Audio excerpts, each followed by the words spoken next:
Hello guys, so today we're gonna go through the second part of my everyday carry video, or my everyday carry series. As I promised in the first part, today we're gonna take a look at the contents of this bag and a kind of an in-depth view of all the items. So I think that we should just jump into the video. I'm not gonna bore you out with any more talk. We're just gonna jump into the video and jump into all the items and then look at them one by one, and yeah, hopefully it won't take too long. I will try to be quick so that you get a nice summary of all the items that I use. Right, so let's jump into it.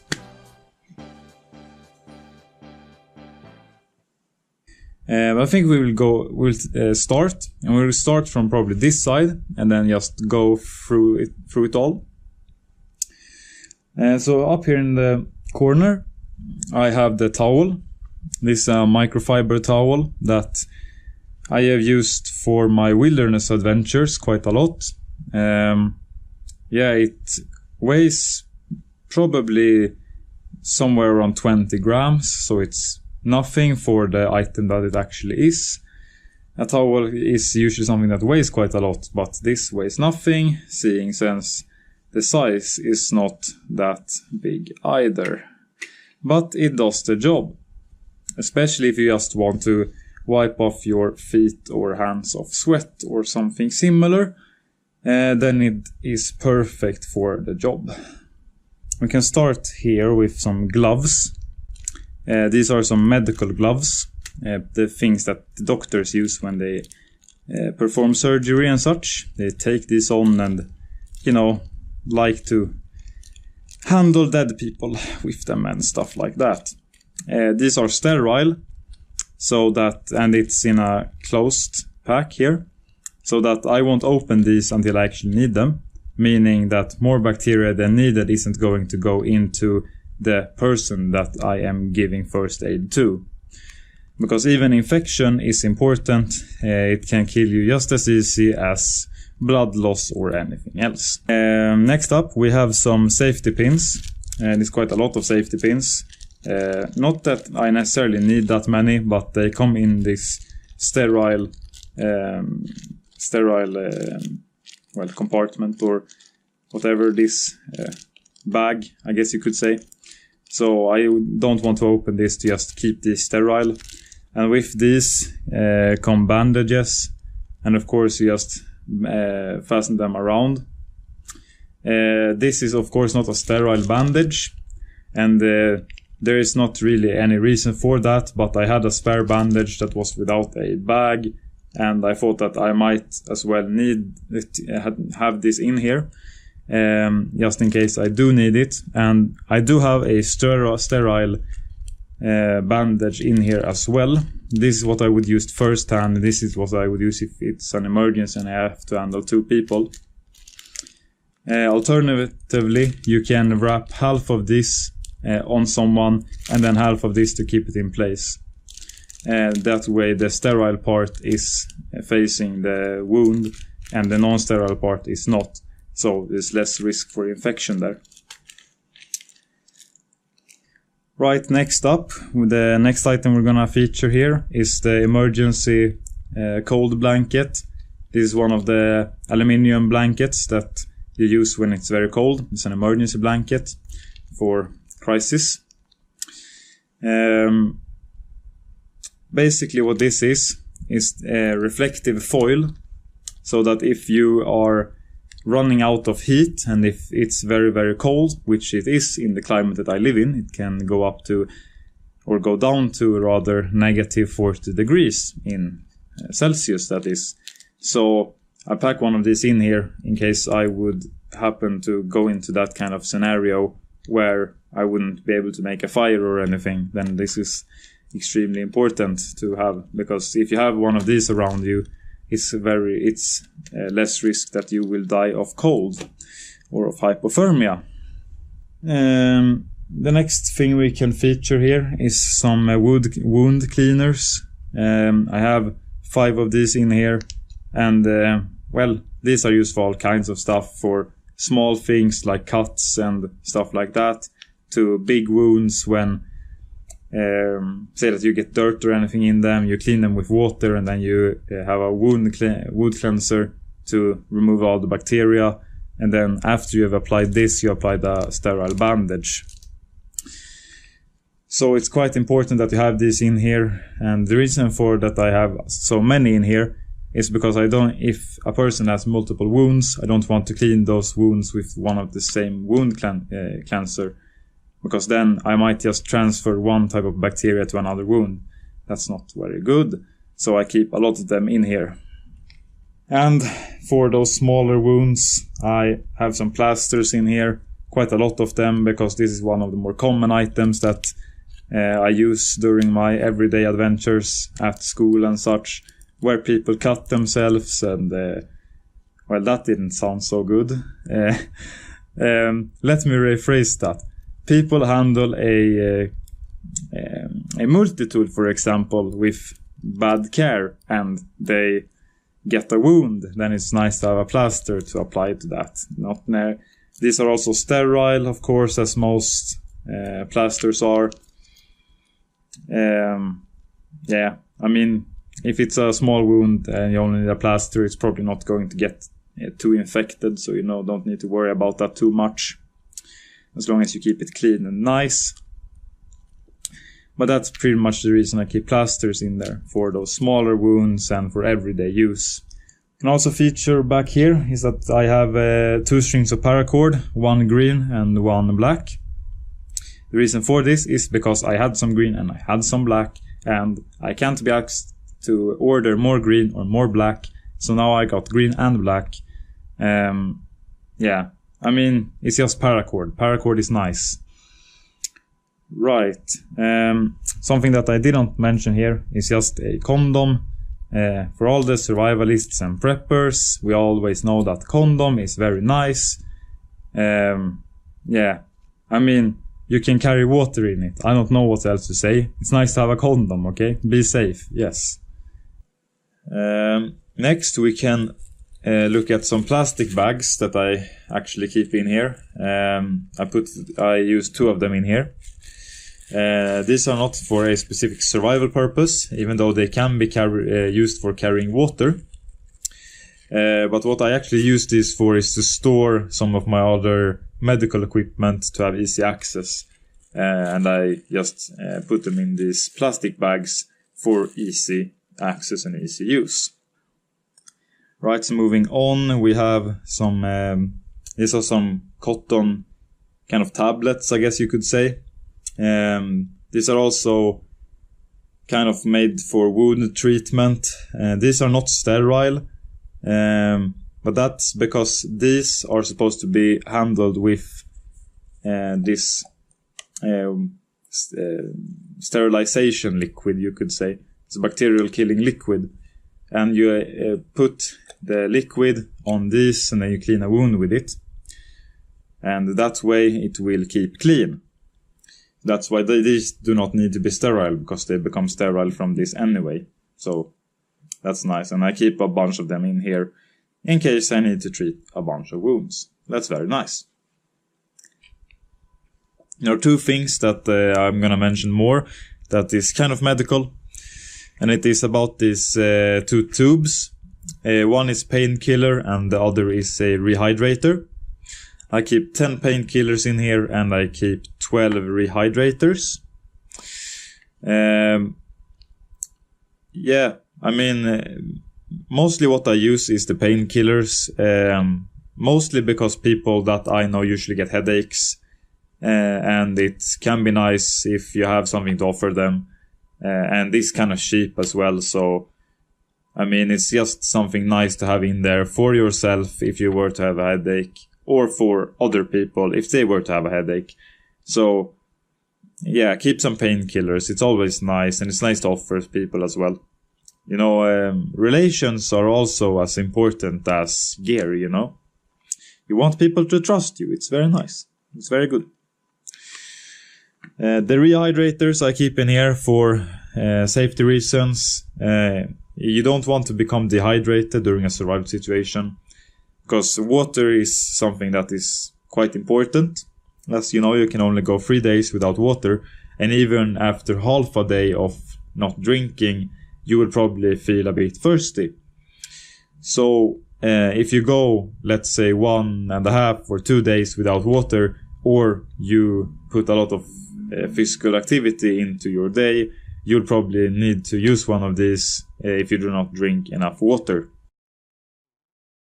There's quite a lot of food that I have here in the middle, and I've been criticized for it. It does weigh about 1.5 kilogram, which is quite a lot of food for just being everyday carry. The first food that we're gonna feature here is by a company called the Blå Band, or Blue Band in English. This is specifically some fruit kind of stew, where it says here is fruit porridge with rye flakes. Why I have this and not a proper meal is because I want to keep the morale up. That's kind of the important part about an everyday carry, keeping the morale to get home. So that's why, and I really love the breakfast, so that's why I have some breakfast here. Calorie wise, this is 422 calories, so that's pretty nice. This is of course freeze dried, and basically what you do with this is that you just open it up and you can eat it. You don't necessarily need water either, so that's pretty nice. Continuing on with the Blue Band, or the Blå Band, we have two Varma Koppen. I praised this in my King's Trail videos. These are two fruit Varma Koppen. Varma Koppen, or warm cup in English, is basically just powder that you pour in some warm water, and it becomes a very, very, very light meal. Calorie wise, these do not give any real calories, but it fills you up and keeps your morale up. Again, with fruit is nice for keeping the morale up. I mean, depending on who you are, but I like fruit, so keep 2 of those in here. So the next item we have is some cocoa flavored beverage powder. It says here cocoa flavored beverage powder. This is some freeze-dried freeze-dried powder that is handed out to the military. Basically what this is, it's just some powder that you pour in preferably warm water. Can pour cold water too.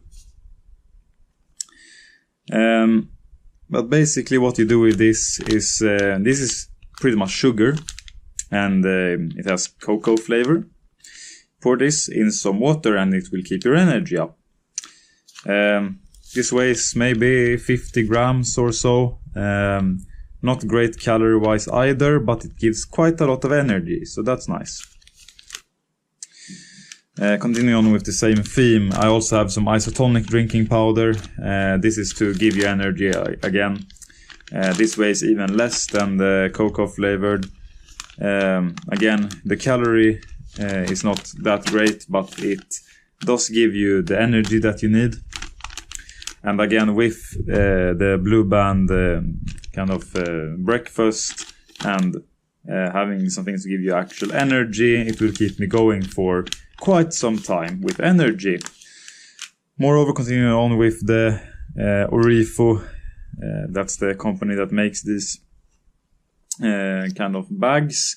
I also have some peanut butter, a nice little small bag of peanut butter. Peanut butter is always nice, it has good amounts of fats and then of course good amounts of calories. I mean, peanut butter is just nice, again, morale, but this actually has some calories in it too. So if you were running down on calories and running out that kind of energy, you could eat this and it would keep you going for a couple more hours. I also carry some Boost Me Up bars here. This is basically candy. You eat this. This has some calories in it as well. Not a lot though, since it's just, it's basically this small candy bar. But this gives you energy, and I mean, it's just nice to have a little bit of a bar if you would need something smaller and don't want to break open the peanut butter or start eating some breakfast, you can take this. So you need to have variety in your bag. The last kind of food item that I have in here is some coffee powder. Again, this is also freeze-dried. This is also handed out to the military. This is some freeze-dried coffee. I keep 4 of the bags in here. I don't actually drink coffee anymore, but I could drink it if it was an emergency, as probably everyone could. And coffee, as every late night student knows, gives you quite a lot of energy. So that's pretty nice. I have one other item that you can mention that is kind of food related, and that is some purification tablets. There are 10 of them in here, and each one goes for a liter, so I could actually purify 10 liters of water with this. Now, this is a get-home bag or an everyday carry bag. You would necessarily don't need to purify 10 liters of water before you get home.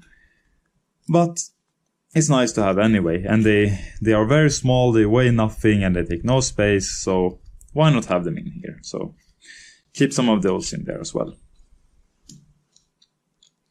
Right, so now we're gonna move on, and we're gonna move on to the gear section, the one that you've all been pretty much excited about. First off, we have some batteries, and these are 4 AA batteries tied together with some electrical tape. The reason I tie them together with electrical tape is because the things that I have that uses AA batteries uses 4 of them in this order. So I just plop it in there and it's very nice to go. Continuing on the power stuff, I have a power bank that's 10,000 milliamps. This can charge my phone probably 5 to 6 times. Or charge my GoPro, for example, which I carry with me sometimes. This is the power bank I use on my hikes as well. It's a nice power bank. I've been using it quite a lot. It doesn't drain power without me using it, so that's very nice. It doesn't it doesn't turn away in heat or anything, so that's very nice. Moving on, we can move on to my fire making tools here. I have 2 boxes of matches here, Swedish matches, called the Solstickan. They also have a striker on both sides, and I keep 2 of the boxes in here for basically because it all fits nicely together when they are all fit together like that. I also keep a lighter in here that is it's not something special about this lighter. It's just a retail store lighter that, well, it's been working in pretty much all conditions. It was cold one day where it didn't work, but it has been working in most conditions. And when this doesn't work, I have matches. And when matches don't work, I also carry with me a ferro rod. Right. So we can also move on here. Here I have some glow sticks. I have 2 of them in here. 2 of them is just a good amount. I've not come into a situation yet where I had to use glow sticks. Not in the city or in an urban situation anyway. I had the need for them out in the wilderness where I carried more of them. But inside an urban situation, you might just need these for signaling, and you might not need to signal too much. So yeah, I just keep 2 of them in here tied with some electrical tape to just keep them together so I know where I have them. Other signaling that I have is a whistle, and that's combined with a thermostat and a compass. Again, this compass, as I said in the first video, is not really reliable. It's one of those cheap compasses, but it does show the roughly right way to north and east, west and south as well, of course. But it shows roughly the right way, so it's nice to have. But inside an urban situation, it's not really needed. Thermostat also came with a whistle. Not really needed either, but it's there and it's nice to have in case it's cold. I also carry something that a lot of preppers don't carry inside their everyday carry bag, and that's a binocular. The reason I carry binoculars are basically for two things. So, one, I live in a city where there might be rocket launches now and then I can just grab out my binocular and watch them. The second is actually for a survival purpose. In a survival situation, you might want to spot stuff without getting close, especially in urban situations, because in urban situations, let's say that you might get on top of a roof and you want to scout out the area that you're in. It's nice to have binoculars with you, so I would say don't cheap out on the binoculars. Right, and now we move on to something that might not be considered a survival item, but it's still a useful item to have in a everyday carry bag, and that's a Sharpie. A Sharpie can be used for all kinds of things, like writing, as I said in an example, as writing on trees. But a Sharpie can be used for all kinds of different purposes, writing on walls, sending messages. You can even use it for camouflaging yourself by drawing onto your face, so you become darker and less likely to be seen. There are all kinds of uses for a Sharpie. So I carry 2 gloves in here. These are some real winter gloves. I could not find the company of these, but these are some real winter gloves. They've kept my fingers warm through negative 30 degrees when it's also snowing and windy. So these are some really nice winter gloves. Yeah, they've kept me warm for quite a time. The only negative part about them is that they're quite big. They take up quite a lot of space. As I said in the first video, they take up the entire compartment of the front side. So that's kind of the negative part about them. But keeping your fingers warm is always nice. I also have a sitting pad. Not necessarily needed inside a everyday carry bag, but it fits so well on my bag, so I thought that I might just have it there in case I were to go out into the woods or something. Moreover, this is not really a clothing article, it's more supposed to be in first aid actually, but it's the thing for my ankle, and I would recommend most people keep one of these in here. You fasten it around your ankle and it will provide support in case you were to damage it somehow. Now, here comes something that's a bit interesting. I carry 2 balaclavas, and the reason for this is that keeping your head temperate and warm is extremely important in a survival situation and inside cold weather. If your head is too warm, you will sweat quite a lot and you will become wet, and then you will become even colder. So that's not nice. So that's why I have the thin balaclava, because if it's not that cold, but it's still cold so that I need to wear one, I do have a thinner balaclava. But if it's very cold, you don't want to be very cold either, because then you will lose energy through heat production. So then I carry one of these more thick balaclavas. This is actually a skiing mask. It's not actually a balaclava, it's more of a skiing mask. It's thicker and it's, of course, to be used in cold climate, because, well, you can only ski in cold climates, of course. That's why I keep one thick and one thin balaclava.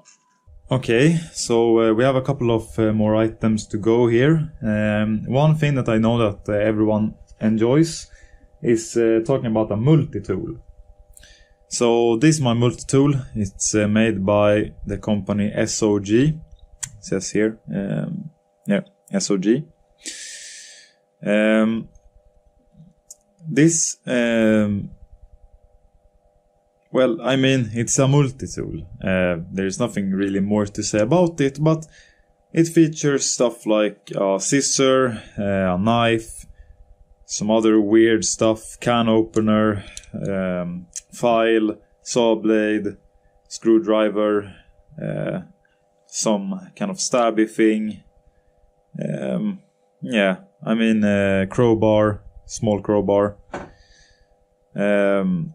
Here on the side we also have a measure thing. So that's nice. That's nice. It also comes with the clippy things here on the top, of course. And they all fold down, very nice. They all fold down like this. Close that, and then you just flip it over, and it's very small, very nice. My only comment about this is that it's a bit heavy. Yeah. Here you can see the product name of it as well. SOG Power Lock. And then the patent number there. So, yeah. Now we have only one item, or kind of one item left. And that's my kitchen. It's a simple kitchen. It has a small gas tube here. It's Primus gas. This comes with a burner, which you apply to the gas, of course. You flip it on and it starts to burn. And then you just place this on there, and you can boil some water. So that's pretty nice. I don't think I featured this yet. This is basically just a fork. Yeah, I didn't find any place for this in my wilderness pack. It's made by the company called Wildo, so I put it in here, and it's very nice. Now the real last item, which isn't really a gear item, but still. It's a rain cover, camouflaged. Not for any real reason, it just came like that. So now I have a camouflaged rain cover. It fits my backpack perfectly, so I keep this in here for those camouflage and dry reasons. So that's pretty nice. Okay guys, so now we have featured every item here. If there is anything that I missed, please let me know. I think I featured everything here. If you want to know more about any item, please let me know. I'll be happy to talk about a lot of these items and go even more in depth on why I use specifically the brands that I use and so on. So yes, hope you enjoyed the video, and don't forget to comment, like and subscribe, of course. I'm hoping to hit 200 in quite some time, so that's pretty nice. Yeah, so I'll see you guys in the next video, and I hope you have had a good Christmas and nice Happy New Year. So yeah, see you in the next